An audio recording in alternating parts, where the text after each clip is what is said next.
أنزل من السماء ماء فسالت أودية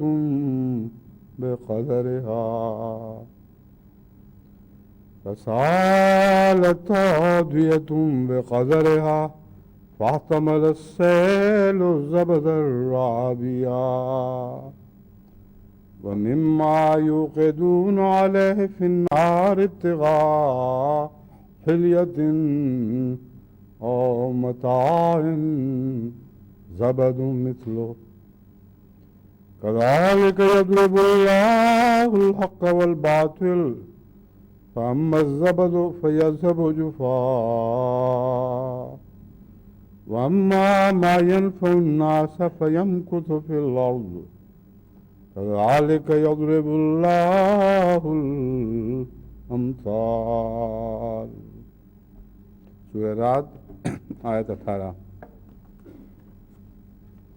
اس آیت کے مضمون پر روشنی ڈالنے سے پہلے یا اس آیت سے اس مضمون کی روشنی حاصل کرنے سے پہلے میں یہ اعلان کرنا چاہتا ہوں کہ آج اللہ تعالیٰ کے فضل سے جماعت احمدیہ گوئٹے مالا کا 6واں سالانہ جلسہ شروع ہو رہا ہے اور یہ 3 دن جاری رہ کر 12 جولائی کو اختتام پذیر ہوگا. اسی طرح آج ہی UK کی مجلس خدام الاحمدیہ کا سالانہ اجتماع بھی شروع ہو رہا ہے. اسلام آباد میں اس وقت یہ اجتماع ہو رہا ہوگا اور یہ بھی 3 دن جاری رہے گا. تو ان دونوں کی طرف سے اس خواہش کا اظہار تھا کہ ان کا ذکر خیر بھی اس خطبے کے موقع پر کیا جائے.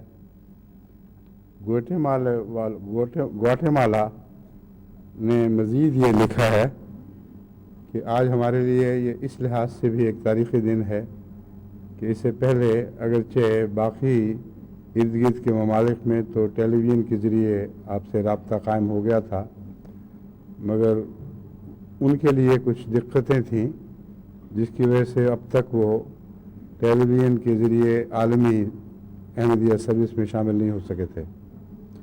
کہتے ہیں آج پہلی دفعہ اللہ کے فضل سے ہماری وہ دقتیں دور ہو گئی ہیں اور ہم اس وقت MTA کے ذریعے آپ لوگوں کو دیکھ رہے ہیں اور جو پہلے پروگرام جاری ہوئے تھے وہ شامل ہیں اس میں، اور اب جو خطبہ ہو رہا ہوگا کہتے ہیں اس کو بھی ہم دیکھ رہے ہوں گے. اس لیے خصوصیت سے آپ ہمیں آنکھوں میں آنکھیں ڈال کے دیکھیں اور السلام علیکم کہیں.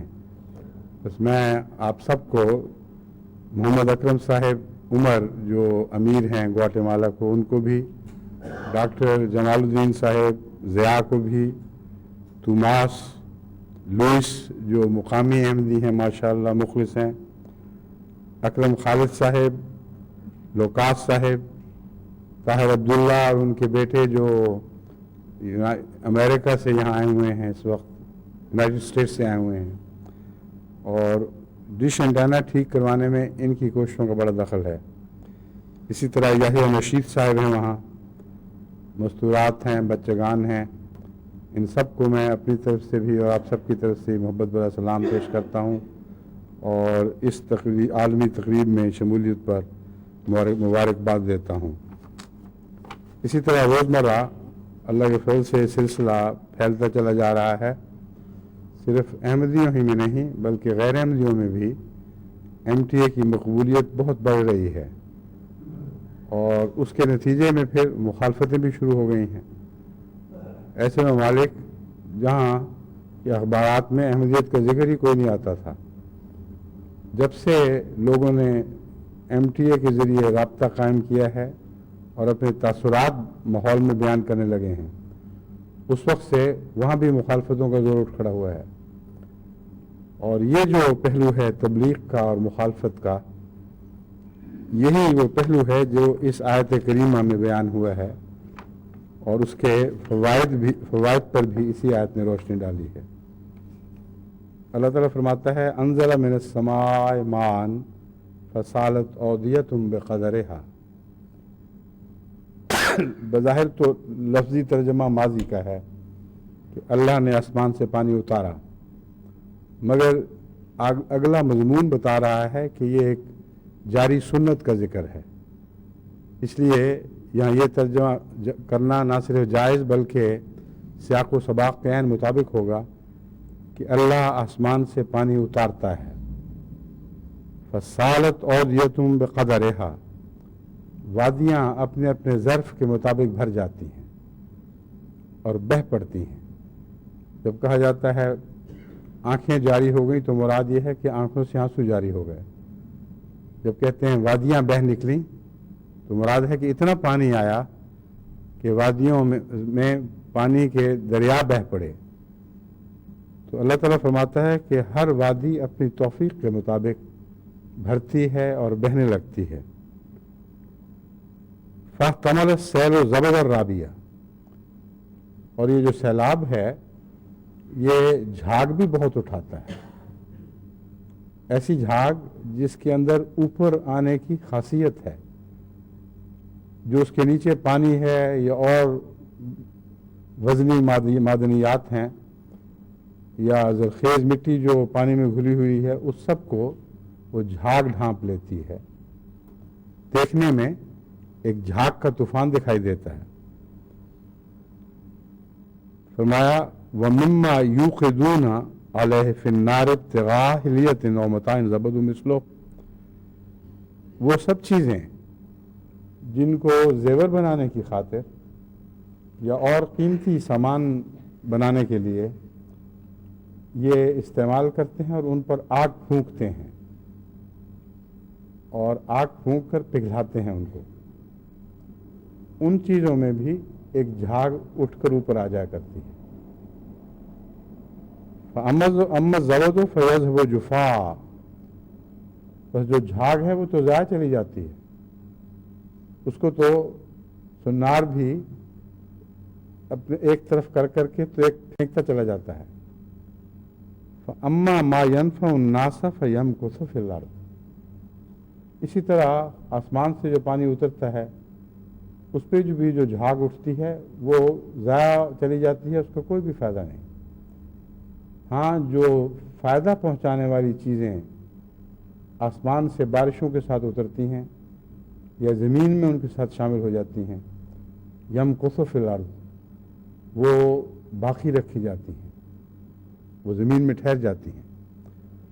بس جھاگ کا نظارہ تو آنی جانی ہے، ایک فانی سا قصہ ہے، ادھر جھاگ اٹھی ادھر سوکھ کر یا ویسے ہی ہوا اڑا کے لے گئی یا ضائع ہو گئی۔ سمندر کے کنارے، دریاؤں کے کنارے طوفانیوں کے بعد ایسی جھاگ تنکوں اور خس و خاشاک سے بھری ہوئی یا اور گندگیوں کے ساتھ ملوث آپ کو ملتی ہے، لیکن کبھی کچھ کی توجہ نہیں دیتا، چند دن میں پھر وہ بھی نظر سے غائب ہو جاتی ہے۔ ہاں، جو سیلاب کے میں فائدہ پہنچانے والی چیزیں ہیں وہ زرخیز مٹی پیچھے چھوڑ جاتا ہے، اور بہت سی چیزیں ہیں معدنیات قیمتی جو اس کے ساتھ آتی ہیں، اور آسمان کی بجلی سے جو زرخیزی پیدا ہوتی ہے سیلاب کے پانی میں وہ بھی شامل ہو جاتی ہے، اور وہ ساری چیزیں ایسی ہیں جو باقی رہتی ہیں اور زمین کو فائدہ پہنچاتی ہیں۔ یہ جو بارش ہے یہ ایک دن میں اس سے زیادہ کھاد بنا دیتی ہے جتنی سارا سال میں پاکستانی ساری دنیا کے تمام کارخانے مل کر جو بناتے ہیں اس سے زیادہ ایک دن میں بارشوں کے نتیجے میں جو آسمانی بجلی سے کھاد بنتی ہے وہ زیادہ ہوتی ہے۔ تو تمام تر بنا آسمان ہی پر ہے۔ تو اللہ تعالیٰ فرماتا ہے کذالک یضرب اللہ الحق والباطل، اسی طرح اللہ حق اور باطل کی مثال بیان فرماتا ہے۔ اس پر غور کرو تو تمہیں سمجھ آئے گی کہ حق کیا ہے، باطل کیا ہے، اور حق اور باطل کا آپس میں کیا رابطہ ہے۔ فَأَمَّا مَا يَنْفَعُ النَّاسَ فَيَمْكُثُ فِي الْأَرْضِ كَذَلِكَ يَضْرِبُ اللَّهُ الْأَمْثَالَ، اسی طرح اللہ امثال پیش کیا کرتا ہے۔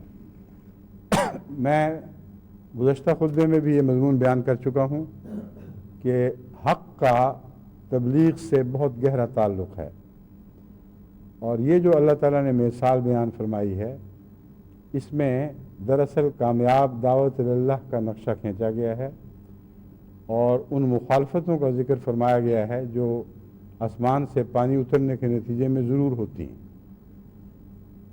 اور نقشہ ایسا خوبصورت کھینچا گیا ہے کہ اس سے یہ پتہ چل جاتا ہے کہ جہاں یہ شور پڑے گا وہیں فائدہ بھی ہوگا، جہاں خاموشی رہے گی وہاں کوئی فائدہ نہیں ہوگا۔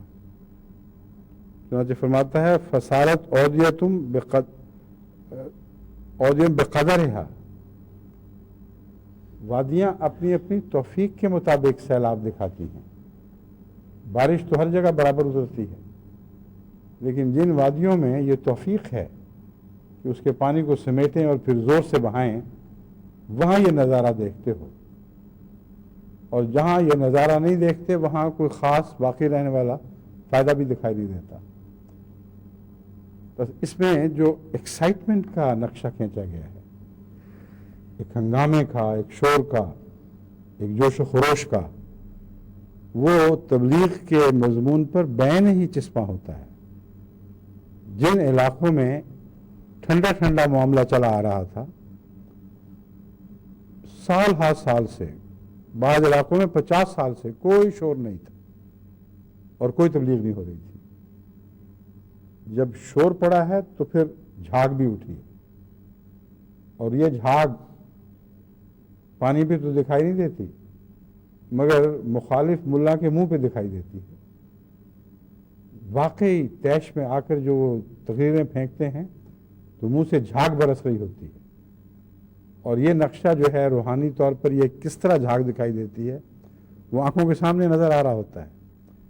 جہاں یہ جھاگ دکھاتے ہیں اور جوش دکھاتے ہیں، ان کی جھاگیں تو ضائع چلی جاتی ہیں، کوئی بھی فائدہ نہیں پہنچتا.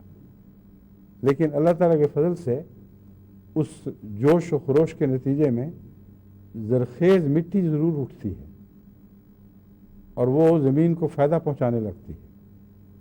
اور بہت سے قیمتی اجزاء جو انسانی سوسائٹی میں مدفون ہوتے ہیں وہ صلاحیتوں کی طرح ہیں. ان میں بڑی اچھی اچھی صلاحیتیں ہیں لیکن وہ عملاً حرکت میں نہیں آ رہی ہوتی. جب یہ مخالفت کا جوش اٹھتا ہے اور آپ دیکھتے ہیں کہ ایک سیلاب کسی کیفیت پیدا ہو گئی ہے تو وہ دبی ہوئی صلاحیتوں کے مالک اٹھ کھڑے ہوتے ہیں اور وہ پھر مستقل زمین کا فائدہ دینے والا حصہ بن جاتے ہیں. یہی حال اس وقت ساری دنیا میں تبلیغ میں دکھائی دے رہا ہے، کوئی بھی استثناء نہیں. جہاں جہاں بھی یہ مہمات چلی ہیں وہیں مخالفت کا شور بھی اٹھا ہے، وہاں تکلیفیں بھی پہنچانے کی کوشش کی گئی ہے اور کئی جگہ پہنچائی گئی ہیں، مگر یہ جھاگ جو ہے یہ نقصان کوئی نہیں پہنچا سکی. آہستہ آہستہ ایک کنارے لگ گئی، یہ لگتی چلی جا رہی ہے. لیکن تبلیغ کے نتیجے میں جو ان علاقوں کی مخفی صلاحیتیں تھیں، مدفون تھیں ایک طرح سے، ان کو سیلاب نے اٹھایا ہے اور اٹھا کے پھر ان کا انتشار کیا ہے. جو زرخیز وادیاں نہیں تھیں وہاں بھی پہنچا دیا ہے. یہ سلسلہ اب چل نکلا ہے اور اس زور سے کل عالم میں رونما ہو رہا ہے کہ واقعتاً بعض علاقوں میں سیلاب کی سی کیفیت ہے.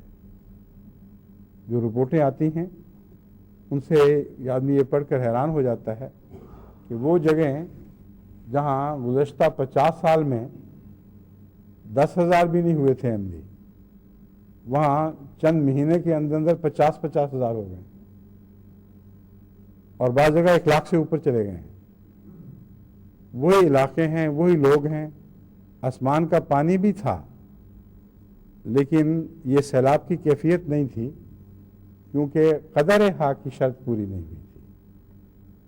آسمان سے جو پانی اترتا ہے اسے وادی اپنی حیثیت اور توفیق کے مطابق لے کر پھر اس کا سیلاب بناتی ہے. جن دلوں پر وہ نازل ہوا ہے وہ تو مومن دل ہی ہیں. اگر ان میں کوئی ہنگامہ نہ ہو، ان میں وہ پانی بھر کر ایک سیلاب کی کیفیت پیدا نہ کرے تو وہ فوائد جو قرآن کریم کی آیت ہمارے سامنے رکھ رہی ہے یہ حاصل نہیں ہو سکتے. بس وہ جو ایک ایکسائٹمنٹ کی کیفیت ہے وہی ہے جو انقلاب برپا کیا کرتی ہے. اور ٹھنڈے ٹھنڈے دل جو ہیں ان سے کبھی بھی دنیا میں کوئی فائدہ نہیں پہنچا. حضرت مسلم موعود نے اپنے ایک شعر میں فرمایا کہ عاقل کا یہاں پر کام نہیں، یہ لاکھوں بھی بے فائدہ ہیں.